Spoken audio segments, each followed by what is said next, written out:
teman-teman, perkenalkan nama saya Grace Korinta Simanung Khalid. Saya dari Prodi Manajemen Perencanaan dan Pemasaran Pariwisata kelas 6B. NIM saya 20350302. Di sini saya akan mengerjakan ujian tengah semester saya di mata pelajaran pemasaran digital. Terima kasih. Soal yang pertama adalah jelaskan bagaimana cara mengukur kesuksesan pemasaran digital pariwisata. Cara mengukur kesuksesan terhadap pemasaran melalui digital marketing. Yang pertama itu adalah penjualan online meningkat. Apabila penjualan secara online lebih meningkat atau lebih banyak daripada offline, itu berarti promosi digital yang kita lakukan berhasil. Yang kedua adalah mengukur traffic. Apabila traffic yang kita gunakan di dalam pemasaran digital kita meningkat cukup signifikan, menandakan promosi yang kita lakukan di digital marketing berhasil.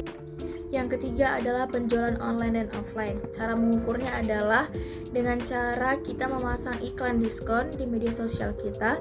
Lalu setelahnya orang pada berdatangan ke toko offline kita, maka dari itu bisa dikatakan promosi digital marketing kita telah berhasil. Yang terakhir adalah lama kunjungan. Cara mengukurnya adalah seberapa lama orang-orang betah melihat atau mengunjungi website yang kita buat. Maka dari itu bisa dikatakan bahwa strategi digital marketing yang kita gunakan cukup berhasil. Soal nomor 2 adalah jelaskan dan berikan contoh tentang strategi personalisasi dalam pemasaran digital. Jawaban nomor 2 itu adalah strategi personalisasi yang dimaksud dengan strategi personal yang dilakukan dengan cara membuat konten individual dan dikirimkan kepada calon pelanggan. Tujuannya adalah untuk melakukan komunikasi dengan calon pelanggan secara individual. Contoh strategi personalisasi itu saya ambil melalui toko yang mempunyai akun media sosial seperti TikTok. Mereka mempunyai akun jualan di TikTok dengan cara mempromosikan atau memasarkan barangnya melalui video.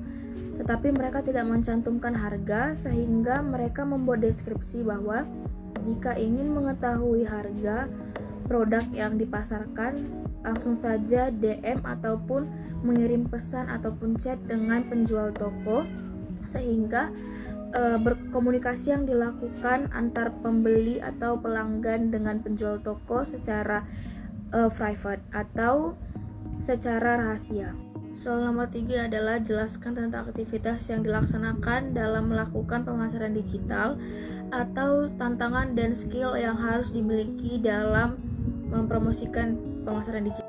Jawaban yang nomor 3 adalah untuk aktivitasnya mungkin melakukan observasi ke tempatnya langsung dengan melihat objek-objek yang ada di sana ataupun bagaimana kondisi tempat objek yang akan dipromosikan. Selain itu, dilakukannya wawancara terhadap pengelola objek wisatanya seperti dengan menanyakan bagaimana promosi yang dilakukan selama ini dan media-media sosial apa saja yang digunakan untuk mempromosikan objeknya.